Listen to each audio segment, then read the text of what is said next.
Have you ever walked into an Italian family party and felt like you were seeing double? A whole bunch of Antonios, Marias, and Giuseppes, all turning their heads when a name is called. That's no accident.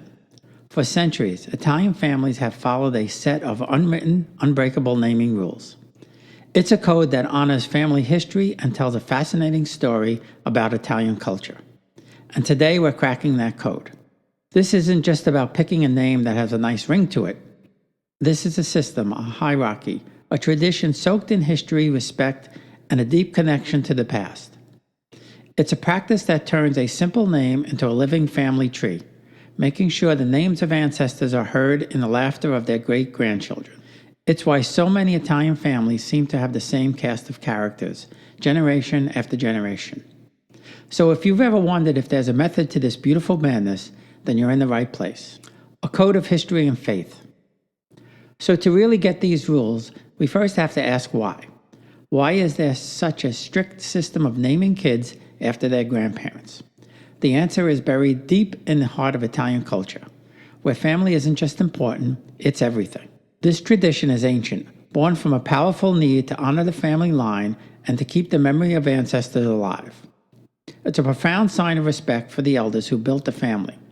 Long before we had photo albums on our phones or genealogy websites, this is how you did it. The name carried the legacy. And you can't talk about Italian history without bringing in the massive influence of the Catholic Church. Faith is stitched into the very fabric of this tradition. Many names are pulled directly from saints, and the child's name was often linked to their onomastico, or name day. This is the feast day of the saint they're named after. So a boy born on June 24th, the feast of San Giovanni, might end up being named Giovanni. This added a whole other layer to the meaning of connecting the child not just to their family, but to a saintly protector. In many parts of Italy, especially in the south, the onomastico is still a huge deal, sometimes celebrated even more than a birthday, with gifts and big family meals. So no, this system isn't random. It's a perfect storm of honoring your elders, preserving family history, and showing religious devotion. It makes a name more than a label, it makes it a story. Breaking down the code, the official hierarchy. All right, this is the part you've been waiting for. What are these unwritten rules? While you'll find some slight differences depending on the region, the traditional hierarchy is incredibly consistent, especially in southern Italy, where these customs are strongest. It's a clear, predictable pattern. Here is the fundamental code. The firstborn son is named after his paternal grandfather. This is for the patriarch. It's a straight line carrying on the name of the father's father and locking in that generational connection.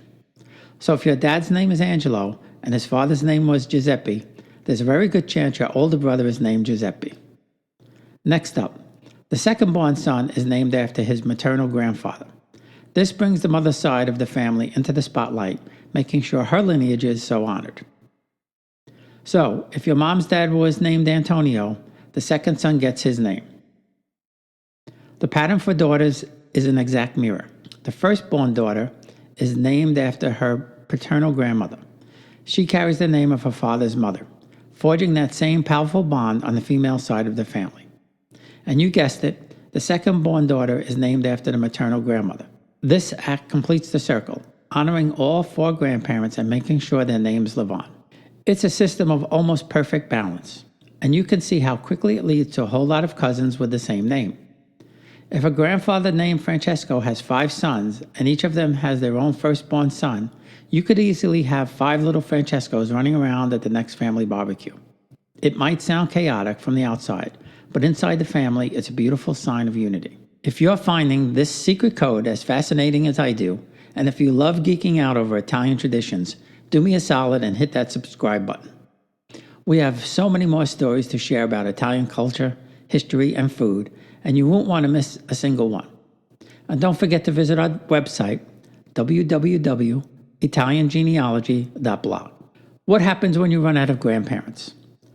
This is where it gets fun. The code neatly covers the first 4 children, 2 boys and 2 girls, but Italian families, especially back in the day, were often much bigger. So what about the 3rd, 4th, or even 5th kid? Does the whole system just fall apart? Nope. The code just expands. Once the 4 grandparents have been honored, the family moves on to the next tier. Subsequent children might be named after their own parents. For example, the 3rd son might be named after his father, though it was often the custom to avoid naming a child after a living parent to prevent confusion in official records. So this was not a universal rule. Another very common move is to name later children after their favorite aunts and uncles. This was a way to honor other beloved members of the close family and strengthen those bonds. The names could also come from great-grandparents or another respected relative who had passed away, keeping their memory alive.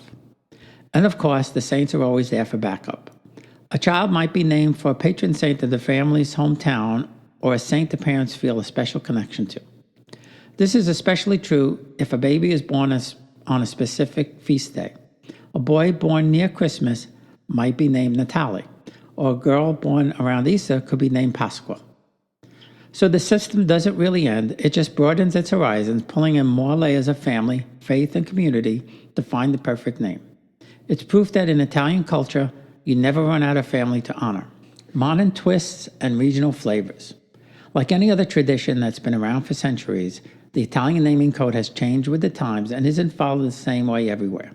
Adherence to this system is much, much stronger in the south of Italy, in regions like Sicily, Calabria, and Campania, where family traditions are often more deeply rooted. In the north, while custom is known, there's often more wiggle room. Northern Italy's history, with different cultural influences from French to Germanic, has also created a slightly different palette of popular names. In modern Italy, the tradition is at a really interesting crossroad. A lot of families, especially in big cities, are choosing more modern or international names. A quick glance at the most popular baby names in Italy right now shows Leonardo, Sophia, and Aurora topping the charts. These are names often picked for their sound and modern feel, not because they belong to a grandparent. But the tradition is far from dead. Many families still follow the rules to the letter. Others find a clever compromise. They might use a traditional grandparent's name as a middle name, giving the child a modern first name while still tipping their hat to heritage. Or they'll pick a modern version of a classic name. Think Leo for Leonardo or Gia for Giovanna.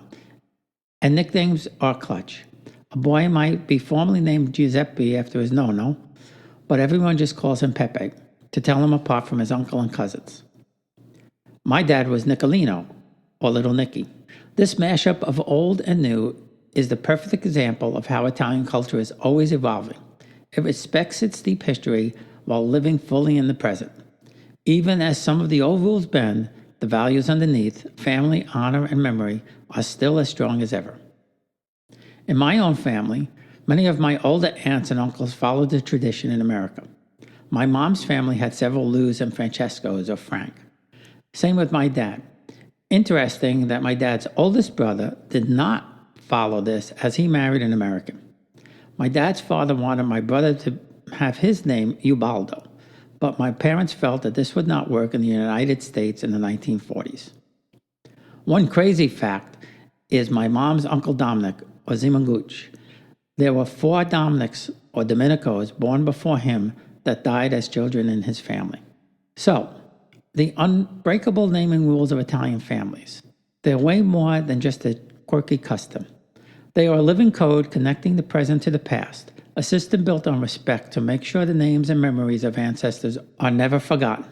From the strict hierarchy honoring grandparents to the overflow of names from saints and beloved relatives, this tradition shows you everything you need to know about what matters most in Italian culture: family, faith, and legacy. While modern life has brought new names and more freedom, you can still hear the echoes of the code at family gatherings across Italy and around the world. It's a powerful reminder that the name is never just a name. It's a story, a legacy, and a link in a chain that stretches back for generations. Now, I've got to hear from you. Does your family have a naming tradition like this? Are you named after a grandparent, an aunt, or an uncle? Drop your story in the comments below. I really try to read every single one. Thanks for watching, and I'll see you next time.